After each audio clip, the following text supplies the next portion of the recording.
Pessoal, boa tarde, tudo bem? Eu vou passar 5 dicas para vocês, para os amantes de filme de romance, tá?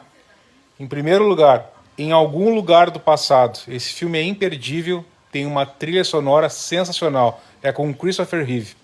Em segundo lugar, Um Dia, o nome do filme, tá? É com Jim Sturgess e a Anne Hathaway.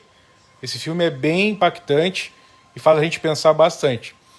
Em terceiro lugar, Questão de Tempo, com a Rachel McAdams. Muito legal esse filme também. Em quarto lugar, Diário de uma Paixão, com a Rachel McAdams também e o Ryan Gosling.